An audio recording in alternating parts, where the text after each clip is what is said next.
Bom, pessoal, nesse vídeo eu vou tirar as dúvidas do exercício ainda, tá? As dúvidas que tinham pedido no grupo.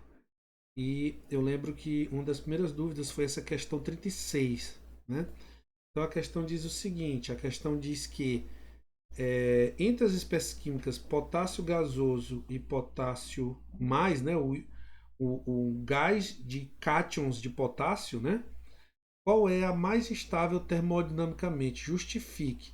Bom, pessoal, aqui essa questão, ela de certa forma, ela está tentando fazer você pensar um pouco no que é o processo de ionização, né? Vocês devem lembrar que eu falei para vocês, usando aqui o exemplo do potássio, que essa propriedade, ela é uma propriedade obrigatoriamente relacionada à espécie isolada. Então, por isso que esse potássio ele está gasoso. As espécies, os átomos, eles estão isolados.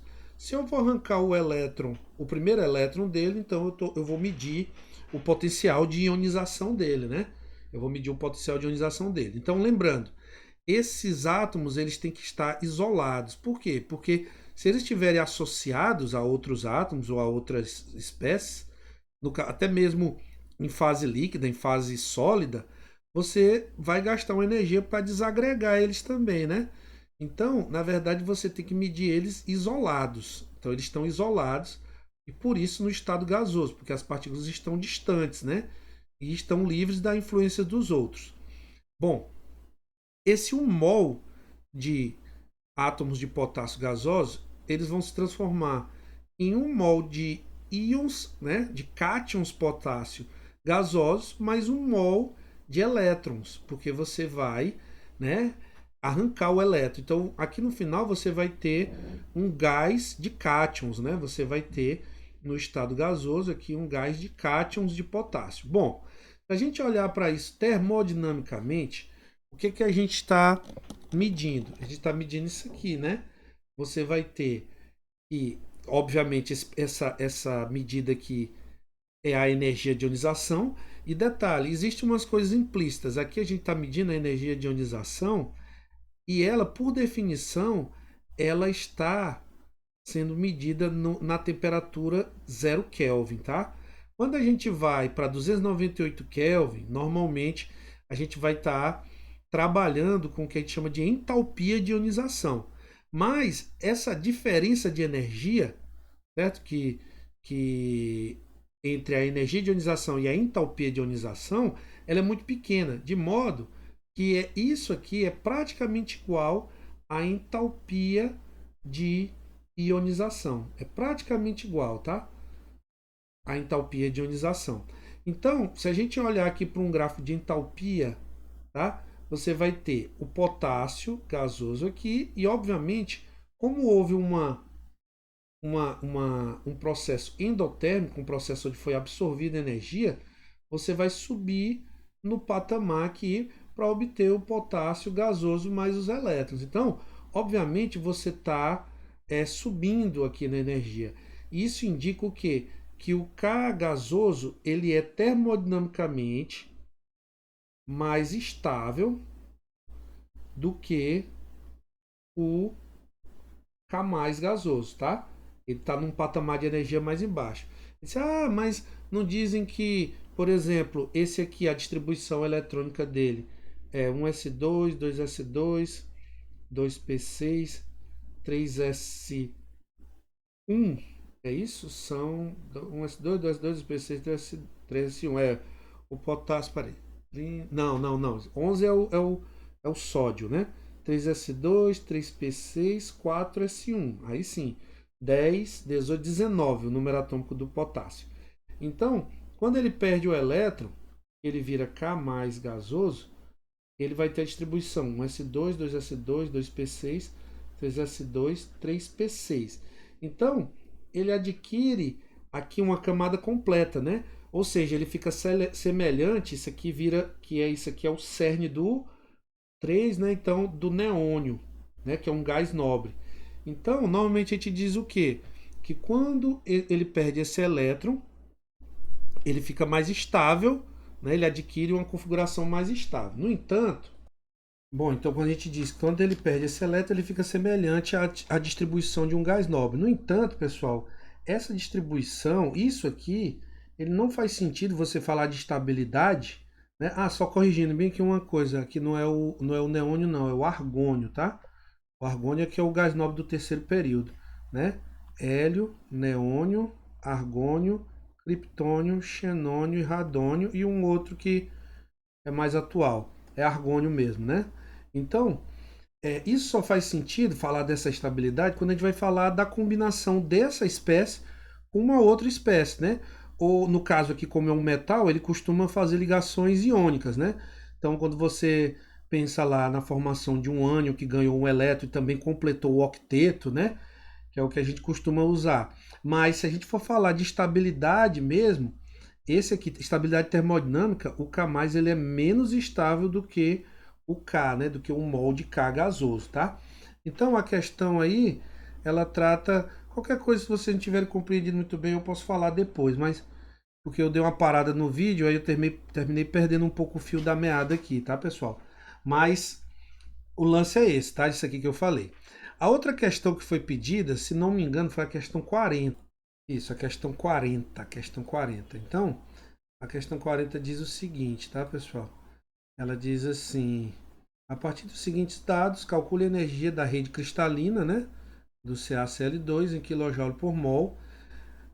Aí ele dá alguns dados. Então, isso aqui a gente vai usar o ciclo de Bohr-Haber, né, para calcular essa energia da rede cristalina, energia reticular ou energia de rede, né? Como você quiser chamar. Então, primeira coisa, como é a formação do CaCl2, a gente está buscando essa reação aqui, né? É o cálcio sólido mais o Cl2 gasoso, que vai formar o CaCl2 sólido. E a gente tem o ΔH de formação dessa reação. Ele até nos deu aqui, né? O ΔH de formação, ó. Aqui ele botou cálcio sólido, Cl2 gasoso, CaCl2, menos 795 kJ por mol, né, de CaCl2 formado. Então, menos 795 kJ mol a menos 1, que é a mesma coisa de kJ por mol, né? Então, olha só, o que a gente vai fazer? A gente vai somar as etapas, né, para chegar até essa reação. Então, primeira coisa, como a gente precisa ionizar o cálcio duas vezes, né, pessoal? A gente precisa ionizar ele duas vezes. A gente já discutiu agora há pouco também que a ionização ela ocorre para ele no estado gasoso.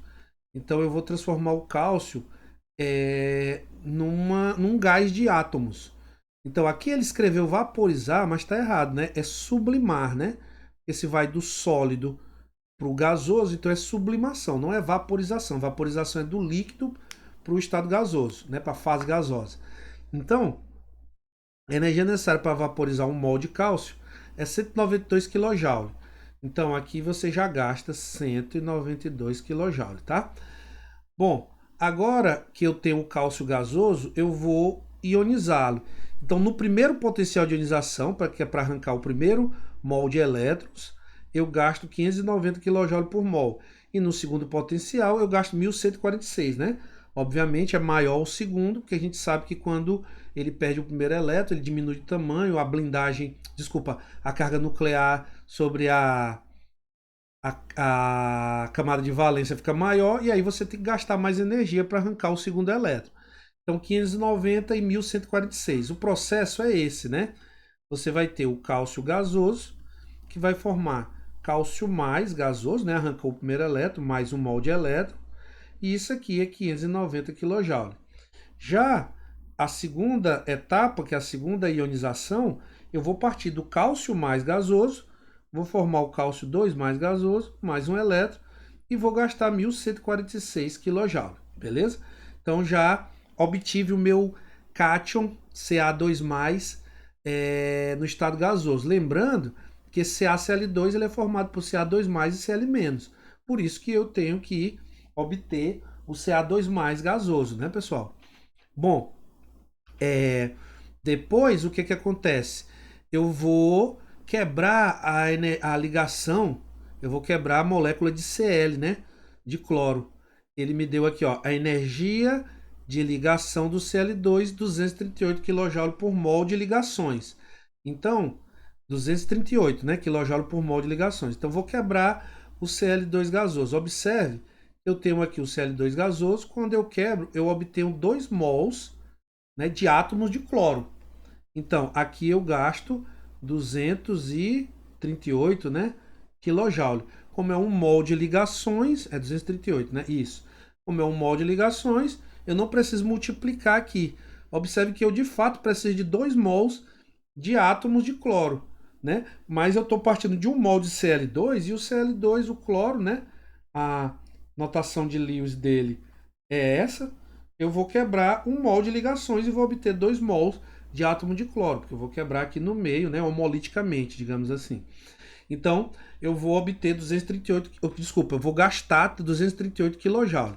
Aí o que vai acontecer? Agora esse cloro ele vai virar o cloreto, né? Vai pegar um elétron e vai virar cloreto. O que acontece? A gente tem o que a gente chama o processo, né? Que partindo da estrutura da espécie gasosa isolada, a gente tem um processo que é a afinidade eletrônica. Inclusive a gente discutiu que a afinidade do cloro é a maior da tabela periódica, né? Então vai formar Cl menos gasoso, né? O cloro gasoso mais o elétron vai formar Cl menos gasoso. Então, o que vai acontecer? Aqui a gente gasta, para cada Cl2, tá aqui, energia de ligação do Cl2, opa, desculpa, tá aqui, a afinidade eletrônica do cloro, menos 350 kJ por mol. A gente gasta não, é liberada, né? Porque o cloro, ele tem a tendência de segurar esse elétron, tá? Então ele pega e libera a energia quando ele pega esse elétron. Para ele ganha estabilidade termodinâmica. Ele libera menos 350 kJ por mol. Aí observe o seguinte, que menos 350 kJ, né? Por mol de átomo de cloro. Só que aqui a gente precisa de 2 mols de átomo de cloro para cancelar com esse aqui. Então o que eu tenho que fazer? Eu tenho que multiplicar essa daqui por 2, essa equação inteira. E automaticamente, como essas energias são propriedades extensivas, elas dependem da quantidade, eu multiplico por 2 também aqui, tá? Aí você observa que o 2-cloreto vai cancelar, né? Os 2 cloretos não, os 2 átomos de cloro aqui vão cancelar com esses 2 átomos de cloro aqui. Beleza? Então, ok, esse passo. Agora, o que acontece? Os 2 íons Ca2+ gasoso e, no caso, eu tenho 2 Cl- gasoso, né? Eu tenho 2 mols dele, eles vão se unir, não é? E vão formar o CaCl2 sólido. Ou seja, a energia liberada nesse processo é a energia U, que a gente chama de entalpia de rede, né? Entalpia de rede.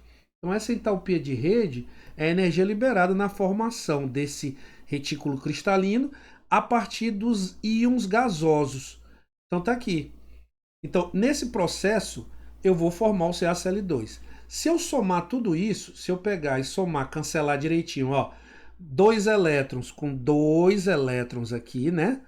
Aqui, eu vou cancelar o Ca gasoso com Ca gasoso, o Ca mais gasoso com Ca mais gasoso, o Ca2 mais gasoso com esse Ca2 mais gasoso aqui, e o 2Cl menos gasoso, que está do lado esquerdo, né, dessa equação aqui, e com esse 2Cl menos gasoso aqui, lembrando que esse 2 está multiplicando o Cl menos, o que vai me sobrar? Vai sobrar o cálcio sólido mais o Cl2 gasoso, que vai formar o CaCl2 sólido, que é o que sobrou aqui também. Então essa reação aqui é a reação de formação, que a gente já viu aqui no começo, aqui, que a energia dela vale menos 795 kJ por mol. Menos 795 kJ por mol. Então, eu não vou fazer a conta, mas agora é somar, né? Você vai somar 192 mais 590 mais 1146 mais 238. Aí aqui, né? Isso aqui dá menos 700, né? 2 vezes 350. Então você vai fazer menos 700. Então vou escrever aqui, é o jeito. Vou escrever aqui. 192,590. 192 mais 590 mais... Tá tudo em kJ por mol, né? 1146 mais 238 aí, menos 700, aí mais U, né? Que é essa daqui que a gente não sabe, que é o que a gente quer. Isso tem que dar menos 795. Então, obviamente, você vai executar essa conta e vai obter o valor da entalpia de rede do CaCl2, tá? Simples assim. Isso a gente fez usando o ciclo de Born-Haber, tá, pessoal? O ciclo de Born-Haber, vocês têm um outro vídeo em que a gente fez muitas questões de ciclo de Born-Haber e a lógica é essa, tá? A tendência é essa, beleza? Bom, a última questão que foi pedido de dúvida foi a 46, né? Aqui, a 46. Beleza? Vamos lá. Ele diz assim, as variações de entalpia, vou acrescentar outra página aqui. Vou começar aqui por baixo. As variações de entalpia envolvidas nas etapas de formação do NaCl a partir dos átomos gasosos são... Então, vou colocar aqui, ó, Na gasoso formando, né? Ali tem igual, mas é a mesma cor da setinha, tá? Na mais gasoso mais um elétron. E aí ele está dizendo que o ΔH aqui é 502 kJ por mol. Isso aqui é a primeira ionização do sódio, né? É a primeira ionização do sódio. Eu já estou partindo do sódio gasoso, então eu estou obtendo o cátion sódio gasoso, então isso aqui, e arrancando esse elétron. Então, isso aqui é a primeira energia de ionização dele. Aí ele coloca Cl gasoso mais um elétron, formando Cl menos gasoso. E o ΔH é menos 342 kJ por mol, tá?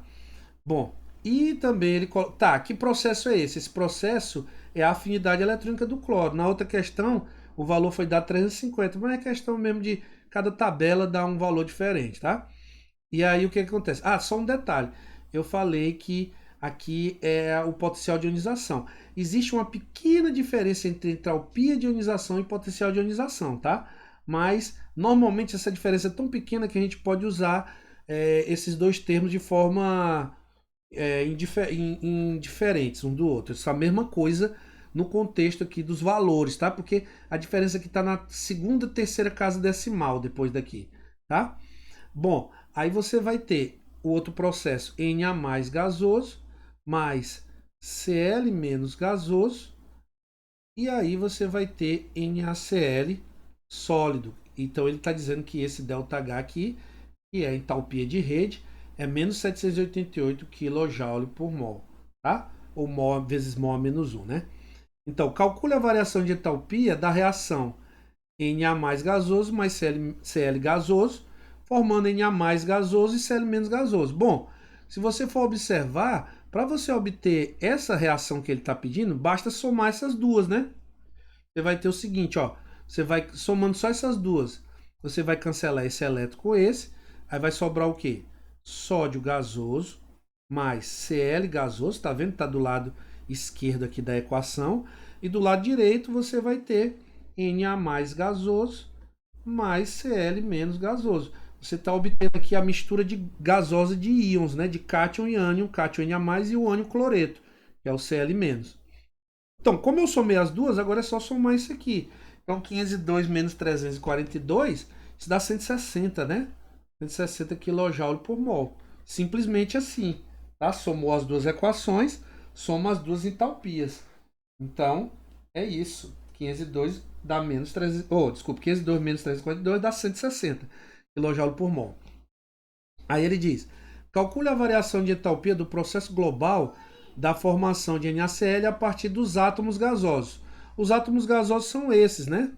Então, como eu já tenho esse processo aqui, formando os íons, basta eu repetir esse aqui embaixo, Na mais gasoso mais Cl menos gasoso, formando NaCl sólido, e somar os dois, né? Vou somar esses dois aqui. Observe que Na mais gasoso corta com Na mais gasoso, Cl menos gasoso com Cl menos gasoso. Então, o que vai acontecer? Você vai obter Na gasoso mais Cl gasoso, formando NaCl sólido. E aí, o que acontece? Quanto era esse processo aqui? Esse processo que ele disse era menos 788, né? Menos 788 kJ por mol. Mol é menos 1. Então, se eu somar os dois aqui, 160 menos 788 vai dar 628, né? Menos 628, é isso?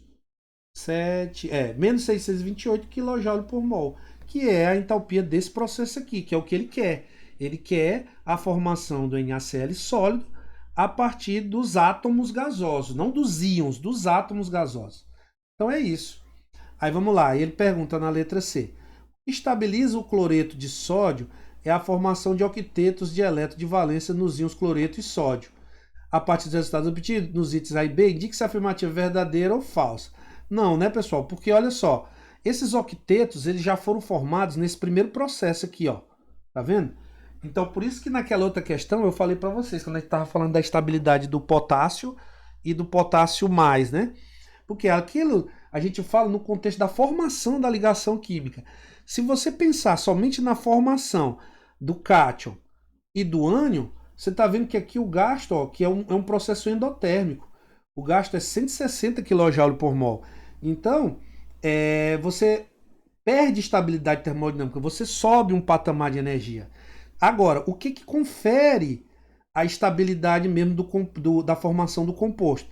É exatamente a grande energia liberada na formação da rede, né? Então, na formação da rede. Isso, se você for pensar em uma situação, mesmo que não seja a formação disso aqui, mas que seja isso aqui sendo colocado em água, por exemplo, aí você vai ter que levar em consideração a hidratação desses íons, que também vai liberar energia e aí vai favorecer o processo.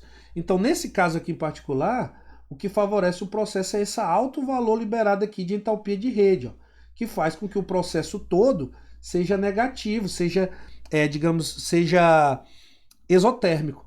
E isso, se você desconsiderar a parte entrópica, né, você vai ver que o que direciona, o que faz isso aqui ser espontâneo é basicamente a parte entálpica.